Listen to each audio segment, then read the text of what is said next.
کائنات نے ہم تمام کو اپنے محبوب تاجدار مدینہ سرور کائنات جناب محمد رسول اللہ صلی اللہ علیہ وسلم کی امت میں پیدا فرما کر احسان فرمایا۔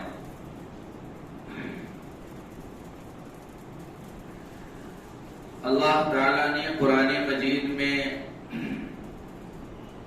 ارشاد فرمایا، اللہ ولی الذین آمنوا۔ دنیا میں جس نے بھی کلمہ پڑھا، مسلمان بنا، ایمان قبول کیا، ایمان لایا، اللہ کو مانا، نبی کو مانا، رسول کو مانا، کتابوں کو مانا، قرآن کو مانا، جو بھی مسلمان بنا وہ اللہ کا دوست ہے، اللہ کا ولی ہے۔ ہر ایمان والا اللہ کا دوست، ہر ایمان والا اللہ کا ولی۔ اور اللہ تعالیٰ نے انسان کو اپنی معرفت کے لیے، اپنی پہچان کے لیے پیدا فرمایا، وَمَا خَلَقْتُ الْجِنَّ وَالْإِنسَ إِلَّا لِيَعْبُدُونَ۔ اللہ نے کہا میں نے خالص انسان کو پیدا کرنے کا مقصد میری عبادت، میری معرفت۔ حضرت ابن عباس نے فرمایا عبادت سے مراد معرفت، اللہ کو پہچانے، اللہ کی محبت کو اپنے دل میں لانا۔ اللہ انسان کا ہر عضو اللہ نے ہر عضو کو کسی نہ کسی کام کے لیے بنایا ہے۔ ہاتھ کا کام الگ ہے، پیر کا کام الگ ہے، آنکھ کا کام الگ ہے، زبان کا کام الگ ہے، سارے اعضاء کے کام مختلف ہیں۔ کوئی دیکھنے کے لیے، کسی عضو کو اللہ نے دیکھنے کے لیے بنایا تو کسی عضو کو اللہ نے سننے کے لیے بنایا، کسی عضو کو اللہ نے چکھنے کے لیے، بولنے کے لیے، بات کرنے کے لیے بنایا، کسی عضو کو اللہ تعالیٰ ایک جگہ سے دوسرے جگہ چل کر جانے کے لیے پیر بنائے۔ تو ہر عضو کا کوئی نہ کوئی کام ہے۔ تو ان سارے اعضاء کا جو بادشاہ ہے، آنکھ سے بڑھ کر، کان سے، ناک سے، پیر سے، ہاتھ سے، سارے اعضاء سے بڑھ کر جو عضو ہے، جو سارے اعضاء کا جسے بادشاہ کہا جاتا ہے، دل، اس کا کیا کام؟ علماء نے کتاب میں لکھا ہے، حضرت پیر صاحب ذوالفقار دامت برکاتہم نے کتاب میں لکھا ہے، جس طرح آنکھ کا کام دیکھنا، جس طرح ناک کا کام سونگھنا، اور کانوں کا کام سننا، پیر کا کام چلنا، ہاتھ کا کام پکڑنا، چھونا، اسی طرح دل کا کام محبت کرنا۔ دل یہ محبت کرنے کے لیے اللہ نے پیدا کیا۔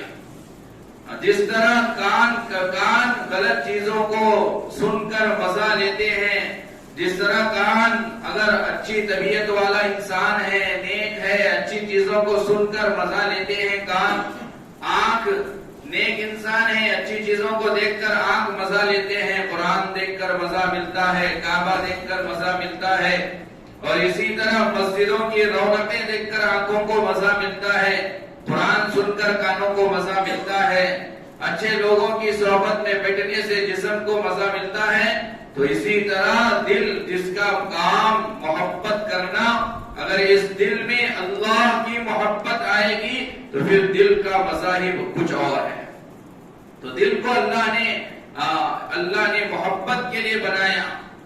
اب محبت کر کے ہی رہے گا دل بنایا ہی گیا اس لیے تاکہ یہ محبت کرے۔ ہر دل میں کسی نہ کسی کی محبت ہو ہی جاتی ہے، کیونکہ اس کا مقصد ہی محبت کرنا، کسی نہ کسی کو اپنے دل میں جگہ دینا، یہ دل کا کام ہے محبت کرنا۔ اب ہم سوچیں کہ ہمارے دل، جب اللہ نے بنایا ہی ہے ہمارے دل کو محبت کرنے کے لیے، تو ہم کس سے محبت کریں، کس ذات کو ہم اپنے دل میں لائیں؟ تجارت کی محبت اگر دل میں، کسی کے دل میں تجارت کی محبت، کسی کے دل میں ملازمت کی محبت، کسی کے دل میں کاروبار کی محبت، کسی کے دل میں صرف بیوی بچوں کی محبت، کسی کے دل میں صرف ناجائز محبت۔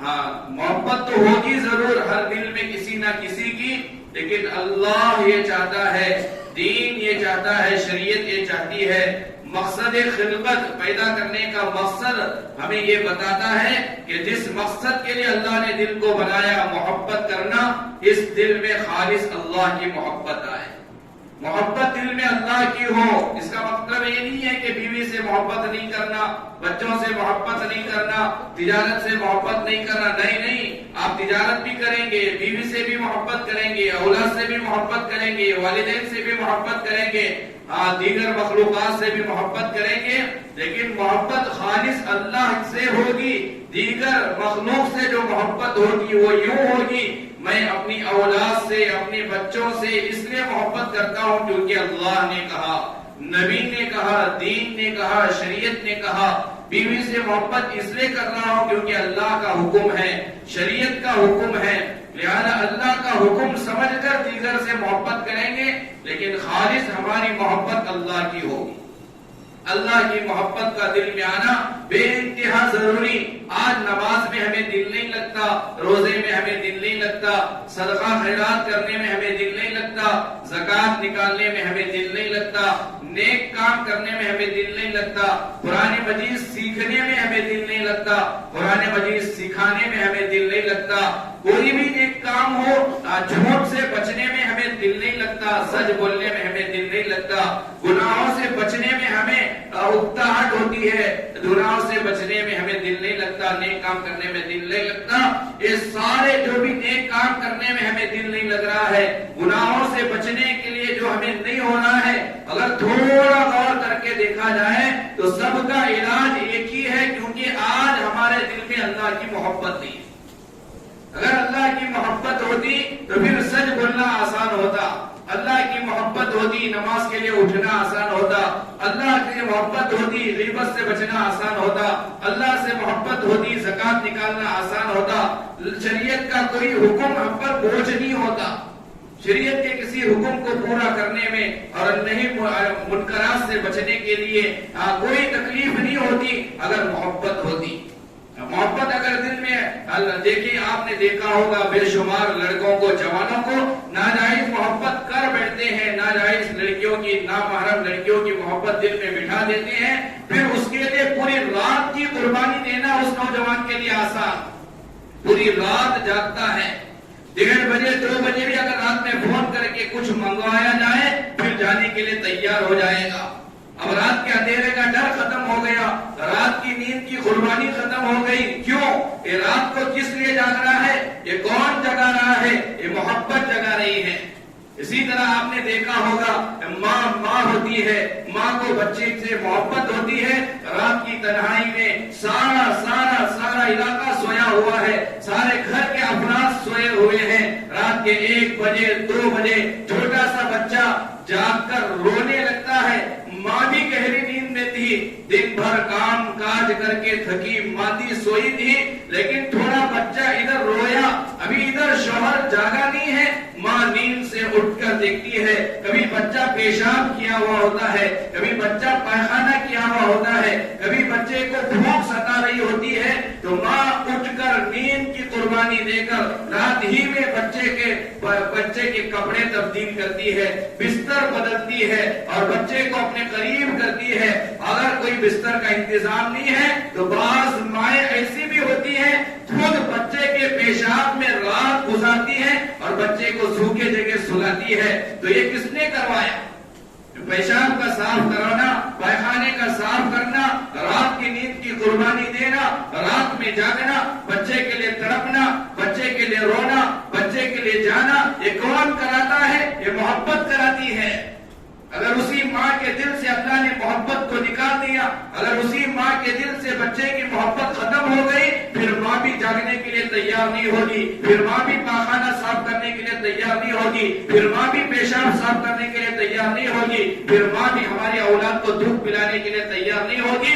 محبت اگر ختم کر دی جائے تو اتنی بڑی قربانی جو مائیں دیتی ہیں, 9 ماہ بچے کو اٹھا کر گھومنا, 9 ماہ پیٹ میں بچے کو رکھنا, 2 سال دودھ پلانا, بچے کا پائخانہ پیشاب صاف کرنا, یہ ساری قربانی جو آج کی مائیں جو مائیں دیتی ہیں وہ سب محبت کی وجہ سے. تو سارے بیماریوں کا علاج ایک ہے جو آج ہمارے زندگیوں سے فوت ہے. ہر ایک کا ہم تھوڑا اپنے گریبان پہ جھانک کر دیکھیں, آج مجھے نماز پڑھنے سے اکتاہٹ کیوں ہو رہی ہے, مجھے مسجد جانے سے بیزاری کیوں آ آ رہی ہے؟ زکات نکالنے سے مجھے بیزارگی کیوں آ رہی ہے؟ مجھے روزہ رکھنے پر بیزارگی کیوں آ رہی ہے؟ مجھے نگاہوں کی حفاظت کرنے کے لیے میری نگاہ تیار کیوں نہیں ہو رہی ہے؟ اگر دیکھا جائے سارے گناہوں سے نہ بچنے کی وجہ، عبادت نہ کرنے کی وجہ صرف ایک ہے، کیا ہے؟ اللہ کی محبت دل میں نہیں۔ اگر ماں جس طرح اپنے بچے سے محبت کرتی ہے، اسی طرح اگر محبت ہم اللہ سے کرنے والے بن جائیں، پھر ہمارے لیے تہجد پڑھنا آسان، قرآن سیکھنا آسان، قرآن سکھانا آسان، روزے رکھنا آسان، نوافل کا اہتمام کرنا آسان۔ آپ اٹھا کر دیکھیں زندگیاں ان اللہ والوں کی جن کے دل میں خالص اللہ کی محبت تھی، وہ کیسے موقع تلاش کرتے تھے عبادت کرنے کے لیے، وہ کیسے مواقع تلاش کرتے تھے اللہ کے لیے خلوت اختیار کرنے کے۔ آپ کسی مرد کے حالات نہ پڑھیں، ایک عورت کے حالات میں سناتا ہوں۔ حضرت رابعہ بصریہ رحمت اللہ علیہا ایک نیک تھی، خاتون تھی، کتاب میں لکھا ہے، حضرت پیر صاحب نے اپنی کتاب میں لکھا ہے، حضرت رابعہ بصریہ رحمت اللہ علیہا جب صبح ہوتی تھی رات کے انتظار میں بیٹھتی تھی کہ کب رات ہو جائے، کب رات کی اندھیری چھا جائے، کب تنہائی مجھے مل جائے۔ جب رات ہوتی تھی بڑی خوش ہو جایا کرتی تھی، کیوں؟ گناہ کی نیت سے نہیں، کتاب میں لکھا ہے رابعہ بصریہ رات کا انتظار اس لیے کرتی تھی کیونکہ رات میں سارے لوگ سو جائیں گے، سارا سناٹا چھا جائے گا، تو پھر مجھے میں ہوں گا، میں رہوں گی، میرا رب رہے گا، میں نماز پڑھ کر میرے رب کو منواؤں گی، میں میرے رب سے باتیں کروں گی، میں تہجد پڑھ کر میرے رب سے باتیں کروں گی، میں قرآن پڑھ کر میرے رب سے باتیں کروں گی، میں ذکر و اذکار کر کے میرے رب سے باتیں کروں گی۔ لہذا رابعہ بصریہ رحمت اللہ علیہا سارا دن انتظار کرتی تھی رات کے۔ ہے ہم میں سے کوئی ایسا بندہ جو رات کا انتظار کرے اس لیے تاکہ رات میں مجھے اللہ سے باتیں کرنا ہے، تہجد پڑھنا ہے، قرآن پڑھنا ہے؟ آج ہماری زندگیاں خالی ہیں۔ میں اوروں کی بات نہیں کرتا، اپنوں کی بات کرتا ہوں۔ ہم حافظ قرآن ہونے کے باوجود، عالم دین ہونے کے باوجود آج اللہ کی محبت ہمارے دل سے بھی خالی ہے، تو پھر عبادت میں ہمیں مزہ کہاں سے آئے گا؟ پھر گناہوں سے بچنے کے لیے ہم تیار نہیں ہوں گے اگر محبت اللہ کی نہ ہوگی۔ حضرت مولانا اشرف علی تھانوی رحمت اللہ علیہ اپنے شیخ کے پاس گئے، شاہ فضل الرحمان نقشبندی دامت رحمت اللہ علیہ، شاہ فضل الرحمان کی خدمت میں گئے۔ حضرت مولانا اشرف علی تھانوی رحمت اللہ علیہ خدمت میں بیٹھے تو حضرت مولانا شاہ فضل الرحمان صاحب نقشبندی رحمت اللہ علیہ حضرت مولانا اشرف علی تھانوی رحمت اللہ علیہ سے کہا، او اشرف علی، اگر اللہ مجھے جنت کا داخلہ دے، میں جنت میں چلا جاؤں، اللہ مجھے حور دے، تو پتا ہے اشرف علی میں حوروں سے کیا کہوں گا، حوروں سے کیا گفتگو کروں گا، حوروں سے میں کیا بات کروں گا پتا ہے؟ اگر میں ہوتا، آپ ہوتے، ہم کہتے حوروں کے ساتھ اس طرح کے مزے کریں گے، اس طرح کے مزے کریں گے، کیا بھی کریں سب حلال ہے، سب جائز ہے۔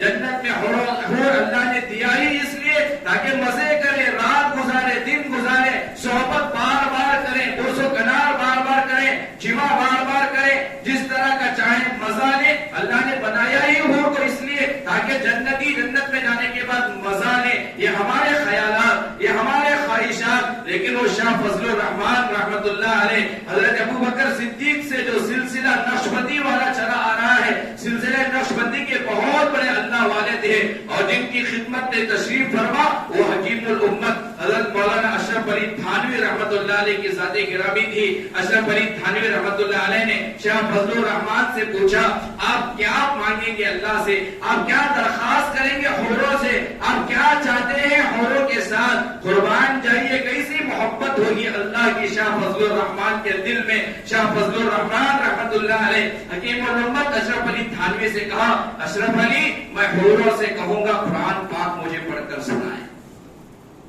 میں حوروں سے یہ درخواست کروں گا مجھے قرآن سنائیں۔ جنت میں جانے کے بعد بھی قرآن سننے کی تمنا، جنت میں جانے کے بعد بھی قرآن سن کر مزہ لینے کی تمنا، یہ محبت ہے۔ محبت کی بنیاد پر سارا کام آسان ہو جاتا ہے۔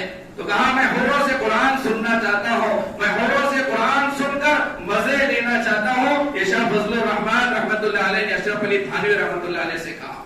ایک اللہ والے کے بارے میں کتابوں میں لکھا ہے، اگر میں قبر میں جاؤں، قبر میں جانے کے بعد اگر اللہ مجھ سے پوچھے کیا چاہتا ہے؟ قبر میں تو نے بڑی عبادت کر کے آیا، تو مجھے راضی کر کے آیا، اگر اللہ مجھے بخشنا چاہتا ہے، مغفرت کرنا چاہتا ہے، اگر اللہ مجھ سے پوچھے قبر میں تجھے کیا چاہیے، تو میں قبر میں اللہ سے درخواست کروں گا اللہ مجھے قبر میں نماز پڑھنے کی اجازت دے۔ یہ تمنائیں ہوتی تھی اللہ والوں کی، یہ تمنائیں ہوتی تھی ان لوگوں کی جن کے دل میں اللہ کی محبت ہوتی تھی، تو اللہ کی محبت یہ سب کام کروانے کے لیے آسان ہو جاتی ہے۔ حضرت علامہ شبلی رحمت اللہ علیہ کے بارے میں کتاب میں لکھا ہے کیسی محبت تھی اللہ کی۔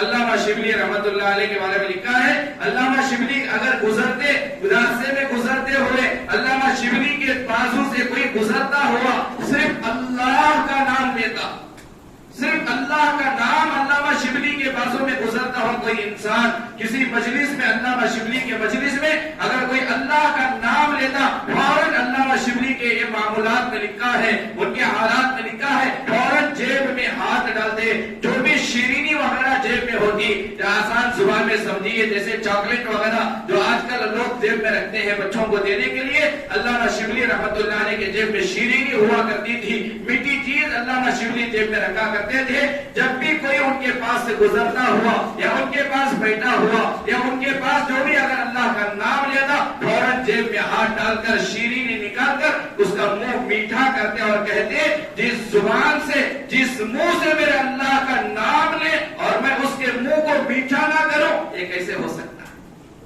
یہ محبت تھی، فوراً منہ میٹھا کر دیا کرتے تھے علامہ شبلی رحمت اللہ۔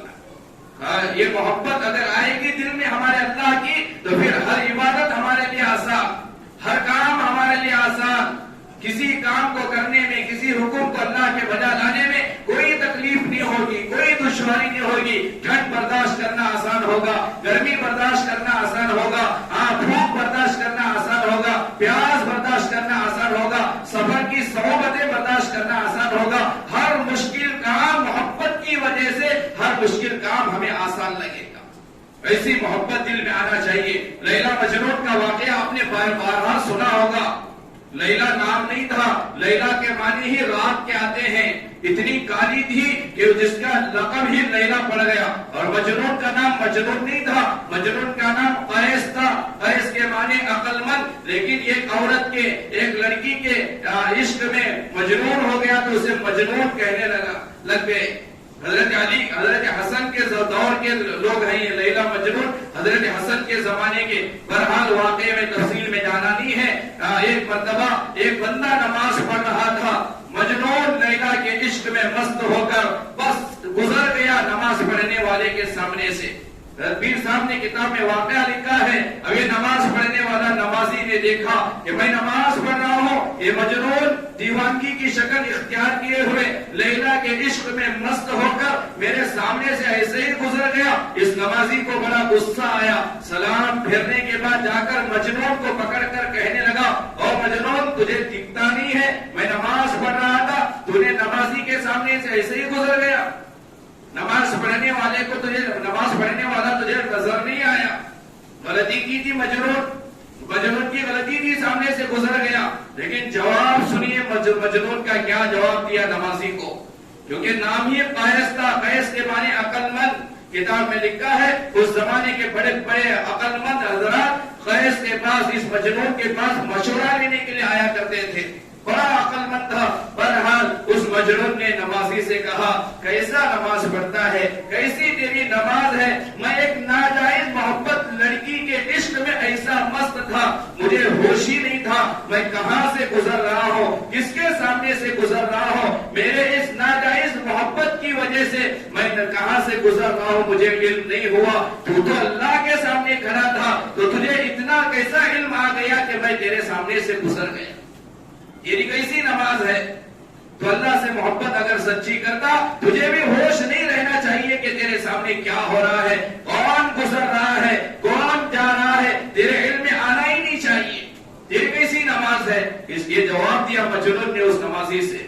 اسی لیے حضرت علی رضی اللہ عنہ کے بارے میں آتا ہے، غالباً حضرت علی رضی اللہ عنہ مجلس میں بیٹھنے والوں سے کہتے میں جب نماز میں مشغول ہو جاؤں آپ باتیں کرتے رہنا، آپ شور و شرف کرتے رہنا، مجھے کوئی فرق نہیں پڑتا، مجھے تمہاری باتیں میری نماز میں خلل پیدا نہیں کرتی، کیونکہ حضرت علی رضی اللہ عنہ جب نماز کے لیے رکعت باندھتے اللہ اکبر کہتے دنیا کو بھول جایا کرتے تھے. ایسی نمازیں تھی اللہ والوں کی, ایسی محبت تھی اللہ کی اللہ والوں کے دل میں. حضرت ابراہیم علیہ السلام کے بارے میں لکھا ہے کتابوں میں, پیر صاحب نے بھی لکھا ہے, حضرت ابراہیم علیہ السلام کو جب اللہ نے خلیل کہا, ابراہیم کون؟ خلیل اللہ, اللہ کا دوست, خالص مخلص دوست کو خلیل کہا جاتا ہے. حضرت ابراہیم علیہ السلام خلیل اللہ بنے. خلیل جیسے ہی حضرت ابراہیم علیہ السلام کو اللہ نے بنایا, فرشتوں نے اعتراض کیا.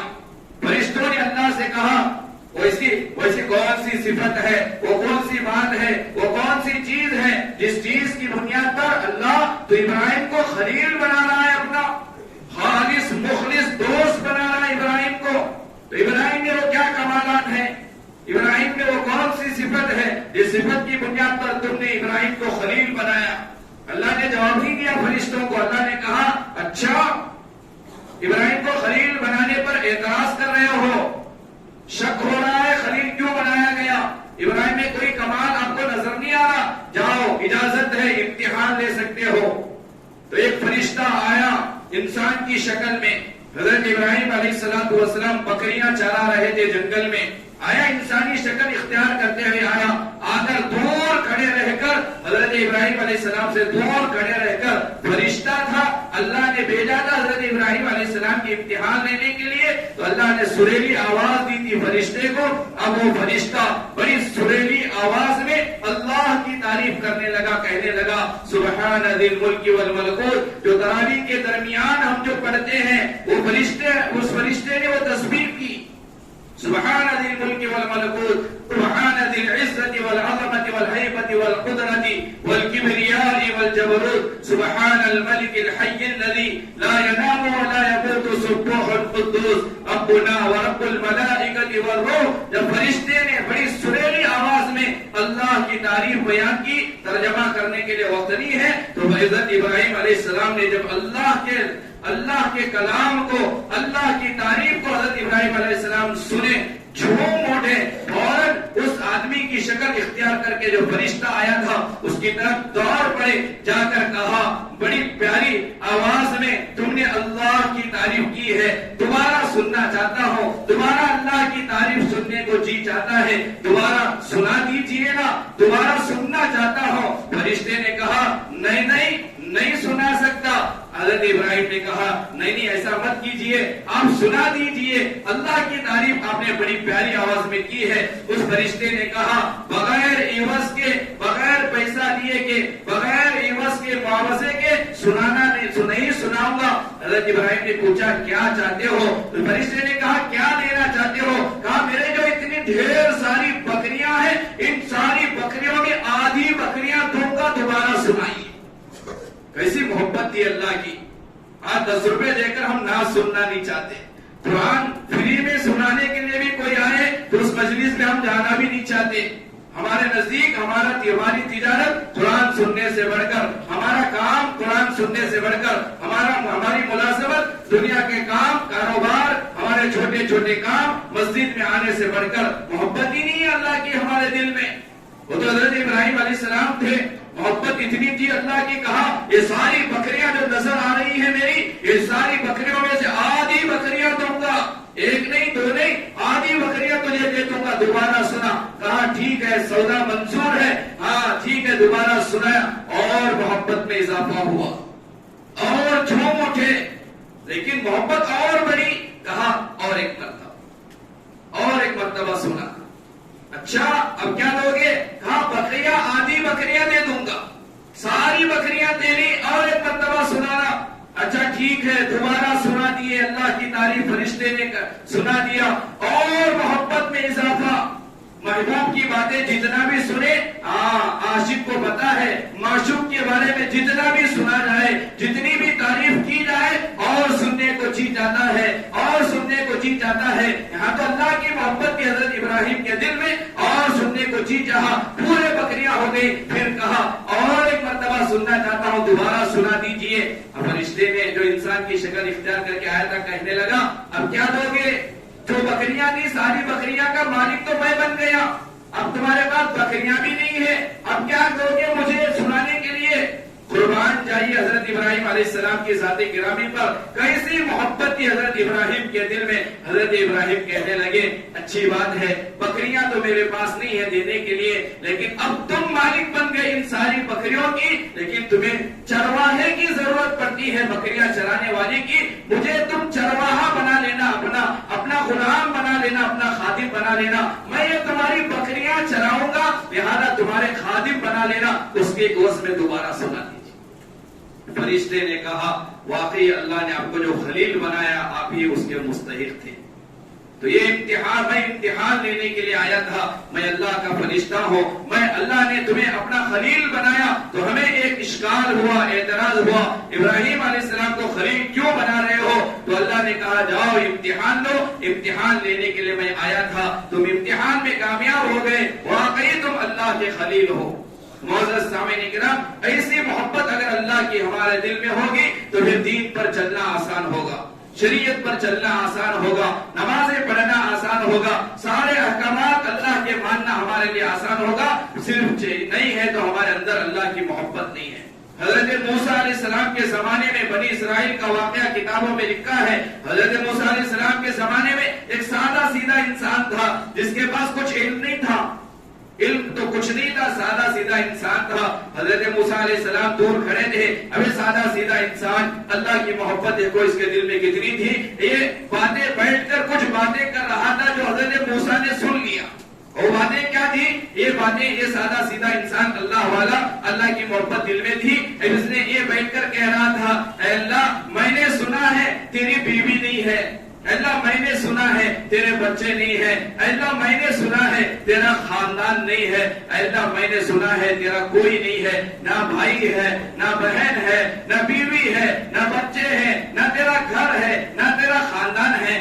اللہ نہ میں نے سنا ہے تیرا کوئی نہیں ہے, اللہ تو میرے پاس آ جا, میں تیرے پیر دباؤں گا, تجھے کھانا کھلاؤں گا, تجھے سلاؤں گا. یہ محبت میں یہ بندہ کہنے لگا. اسے معلوم ہی نہیں اللہ کھانے سے پاک ہے, سونے سے پاک ہے, پینے سے پاک ہے, اللہ کو کسی کی ضرورت نہیں ہے, لیکن معلوم نہیں تھا. لیکن محبت میں یہ کہنے لگا اللہ میرے پاس آ جا, میں تجھے کھلاؤں گا, میں تجھے پلاؤں گا, میں تیری خدمت کروں گا, میں تیرے پیر دباؤں گا. حضرت موسیٰ علیہ السلام نے سن لیا. حضرت موسیٰ اس آدمی کے پاس آ کر کہنے لگے او کیا کہہ رہا ہے, یہ شرکیہ کلمات ہیں, یہ شرک والے الفاظ ہیں, اللہ کو اس طرح نہیں کہتے. حضرت موسیٰ علیہ السلام نے ڈانٹا.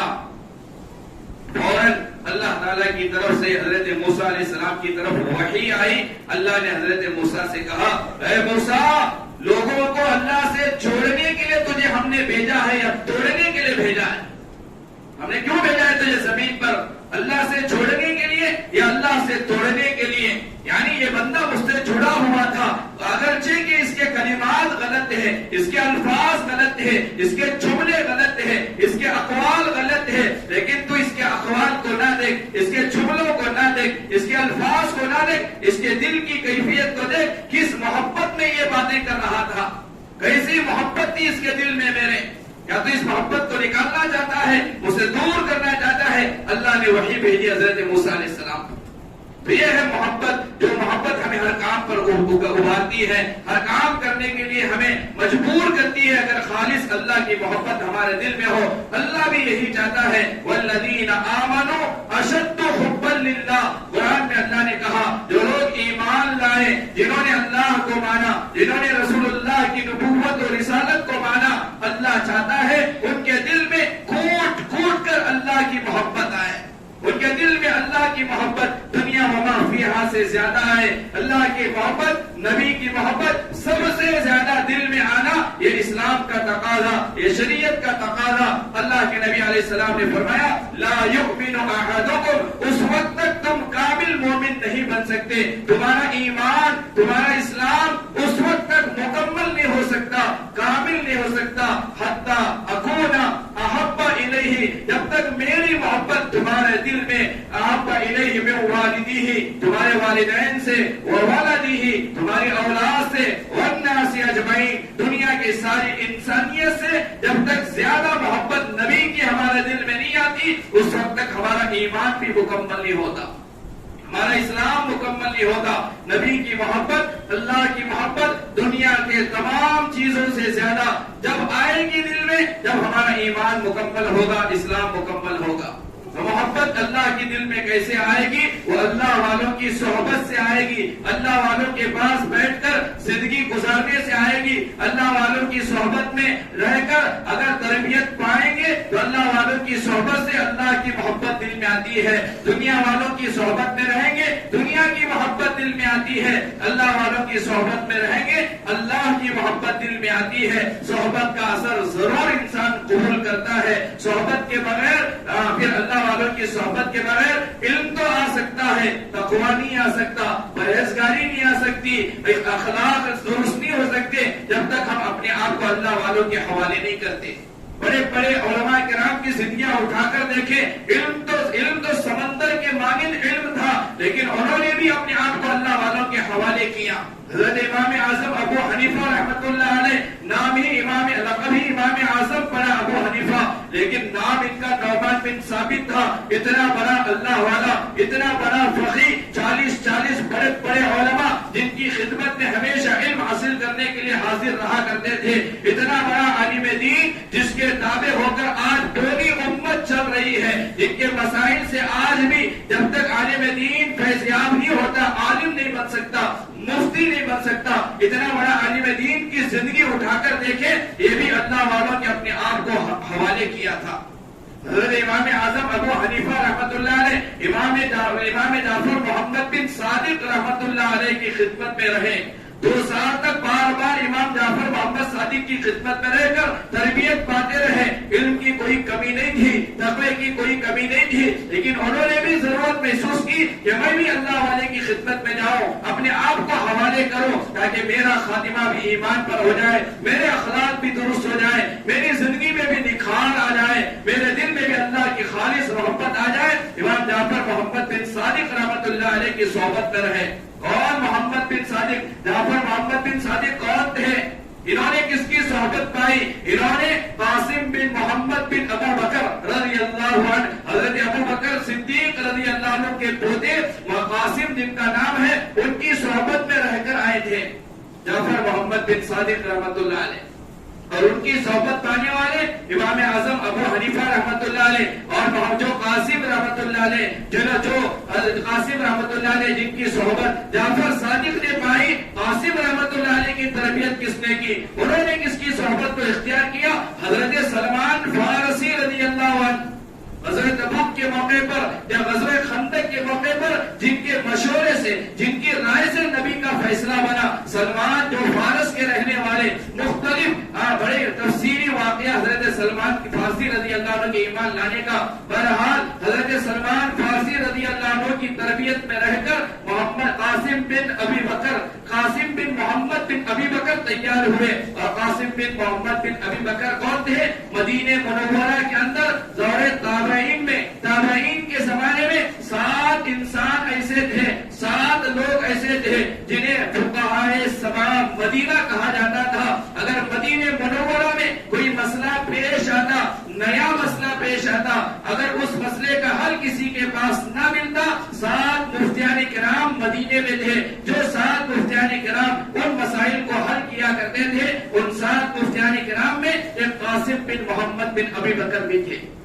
اور انہوں نے حضرت سلمان فارسی کی صحبت پائی، ان کی خدمت میں رہ کر تربیت پائی. اور حضرت سلمان فارسی رضی اللہ عنہ حضرت ابو بکر صدیق رضی اللہ عنہ کی صحبت میں رہ کر تربیت پائی. لہذا اس سلسلے میں حضرت امام اعظم ابو حنیفہ رحمۃ اللہ علیہ محمد بن جعفر بن محمد صادق رحمۃ اللہ علیہ کی صحبت میں رہے. حضرت امام اعظم ابو حنیفہ کہتے ہیں، اتنا بڑا علم والا کہتا ہے، لولا سنتان لہلک النعمان. امام اعظم ابو حنیفہ نے کہا، میرے زندگی کے 2 سال، جس 2 سال کو میں محمد بن جعفر صادق کی خدمت میں جو میں نے گزارا، اگر ان 2 سال کو اگر میں اس اللہ والے کی صحبت میں نہ گزارتا تو نعمان بن ثابت ہلاک ہو جاتا، میں برباد ہو جاتا، میرا علم مجھے لے ڈوبتا.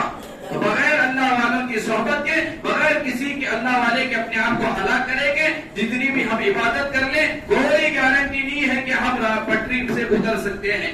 ہو سکتا ہے اب شیطان کو دیکھ لیں کتنی عبادت کیا. طاؤس الملائکہ جس کا لقب تھا، طاؤس کہتے ہیں مور کو، ملائکہ فرشتے، فرشتوں کا مور یعنی فرشتوں کی زینت جسے کہا جاتا تھا. شیطان ہزاروں سال جس نے عبادت کی، لیکن کیا ہوا؟ راندہ درگاہ ہو گیا.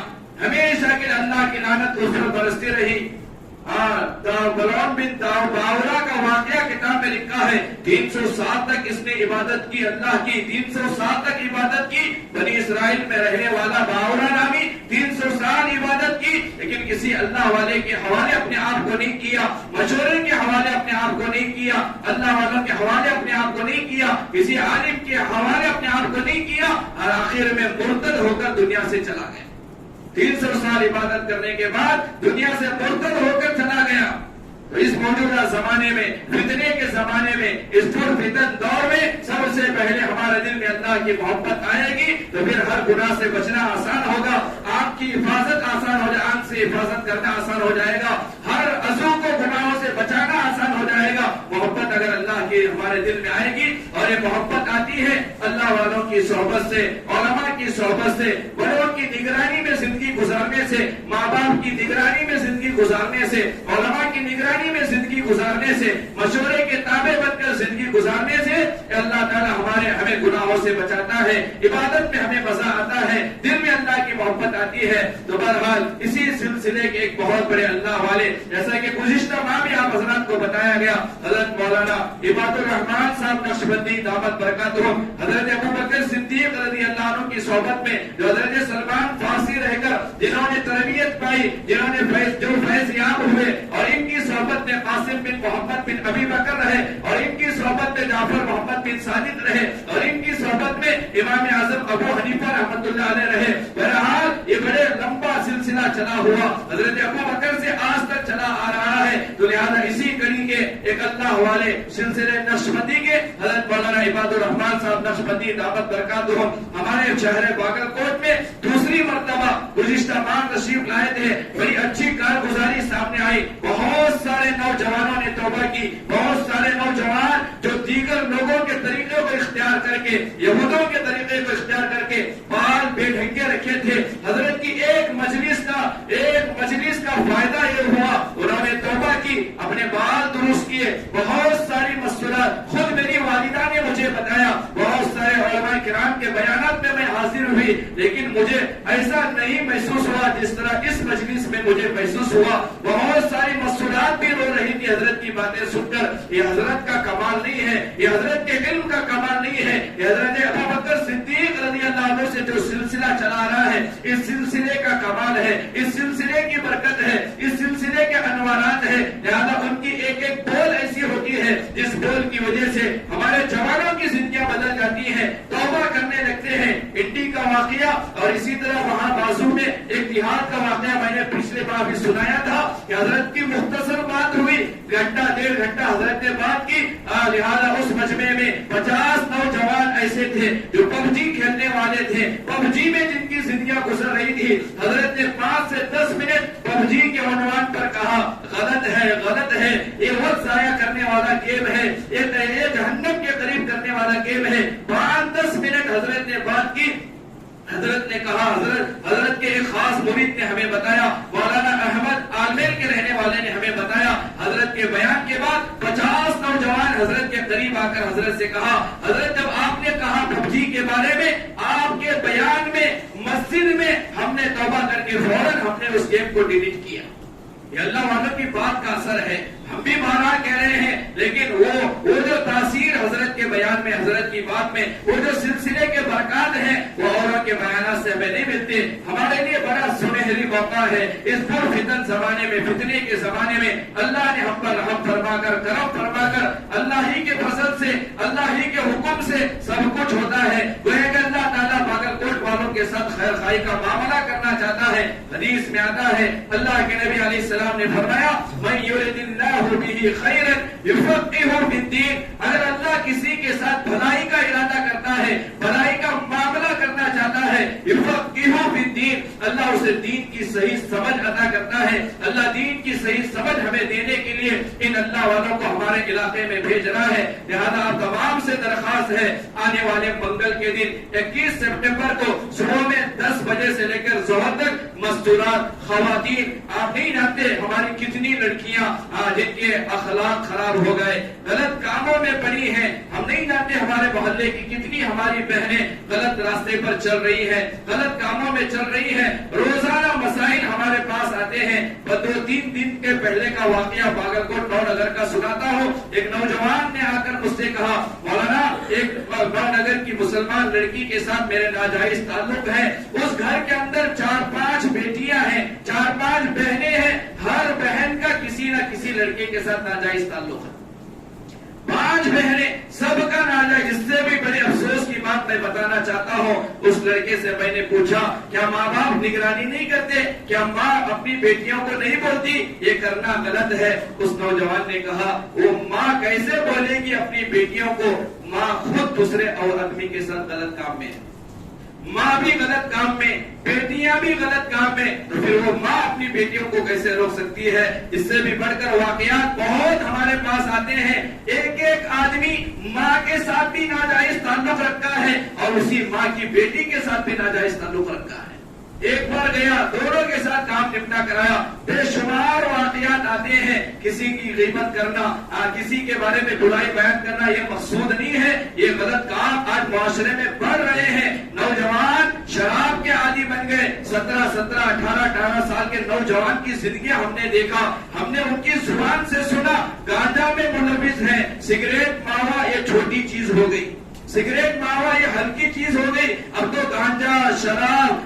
بعض نوجوان نے ہم سے کہا مولانا کوئی ایسا گناہ نہیں ہوگا جس کو ہم نے نہیں کیا ہو، ہر گناہ ہم نے کر دیا۔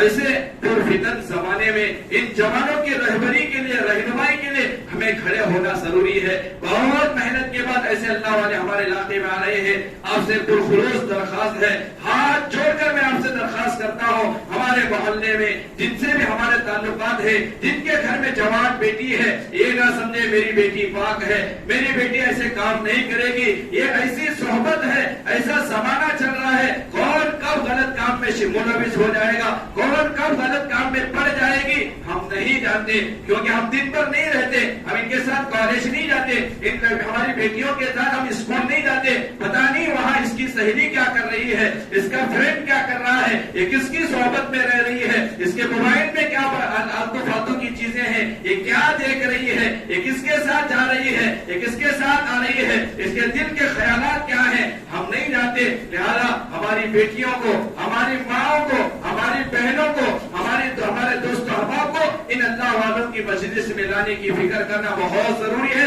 صبح 10 سے لے کر ظہر تک انجمن ہال کے اندر مستورات کو بھیجنے کی فکر کریں، بھیجیں گے انشاءاللہ، سب کو بھیجنے کی فکر کریں۔ کوئی مسلک والا پروگرام نہیں ہے، کوئی مسلکی پروگرام نہیں ہے، مسلکی باتیں نہیں آتی ہیں، اصلاح کی باتیں آتی ہیں، گناہوں سے توبہ کی باتیں حضرت کرتے ہیں۔ ہر مسلک والا انسان شریک ہو سکتا ہے۔ ہم مسلک کی باتیں کرنا چھوڑ دیے ہیں، اب زمانہ نہیں رہا مسلک کی باتیں کرنا، کسی کو کافر کہنا، کسی کو گمراہ کہنا، وہ فیصلہ اللہ کرے گا، کون حق پر ہے، کون ناحق ہے، کون گمراہ ہے، وہ فیصلہ اللہ کرے گا، بغیر اختلافی والے باتیں حضرت کرنے والے ہیں۔ لہذا ہر مسلک سے تعلق رکھنے والے ضروری ہے اپنی بیٹیوں کو مستورات کو وہاں بھیجنے کی فکر کریں، اور اسی منگل کے دن مغرب کی نماز کے فوراً بعد حضرت کا بیان نو نگر کی نورانی مسجد میں ہوگا، اصلاحی بیان۔ لہذا آپ حضرات سے درخواست ہے مغرب کی نماز نورانی مسجد میں پڑھنے کی کوشش کریں۔ ہم اپنی مسجد میں مغرب کی نماز پڑھ کر چائے وغیرہ پی کر تھوک کر پہنچیں گے، پھر وہ جو صحبت میں رہ کر جو برکات انوارات ہمیں ملنا تھا ہم محروم ہو جائیں گے۔ لہذا کوشش اس بات کی کرنی چاہیے سارے دوستوں احباب کو لے کر مغرب کی نماز انشاءاللہ نورانی مسجد میں پڑھیں گے بھی انشاءاللہ۔ بتا کون کون پہنچیں گے؟ میں بہت مرتبہ ہمارے نوجوانوں سے کہتا ہوں اگر اس دن اگر آپ کا 10 لاکھ کا نقصان ہو جائے کوئی غلط بات نہیں ہے، 10 لاکھ کا نقصان ہمیں منظور ہے، لیکن حضرت کی مجلس ہمیں چھوٹے یہ ہمیں منظور نہیں۔ پتا نہیں کہ قیامت کے دن اگر اللہ ہم سے پوچھ لے کیا کر کے لائے ہو، کون سا عمل کر کے لائے ہو، کوئی عمل ہمارے پاس دکھانے کے لائق نہیں ہے. اللہ سے ہم اتنا تو کہہ سکتے ہیں، اے اللہ ایک دیوانہ، تیرا دیوانہ، تیری محبت سے دل جس کا بھرا ہوا تھا، حضرت ابوبکر صدیق رضی اللہ عنہ کے سلسلے کا رہنے والا ہمارے علاقے میں آیا تھا. اللہ اس کی صحبت میں تھوڑے لمحہ، آدھا گھنٹہ، 1 گھنٹہ میں بیٹھا تھا. اللہ بس اتنا 1 گھنٹہ تیرے محبوب کی، تیرے محبوب کے، تیرے جس کے دل میں تیری محبت تھی، اس کی صحبت میں 1 گھنٹہ بیٹھ کر آیا تھا. اگر یہ بھی اللہ کے سامنے ہم پیش کریں اور اللہ تعالیٰ بہانے ڈھونڈتا ہے مغفرت کے لیے اور اللہ ہماری مغفرت فرمائے تو ہماری نجات کے لیے کافی ہے. لہذا پہنچنے کی، سب کو لے کر پہنچنے کی فکر کریں. جو بھی کہا گیا سنا گیا، اللہ تعالیٰ عمل کی توفیق نصیب فرمائے. اللہ ہمارے دلوں میں اللہ کی محبت کو بٹھا دے.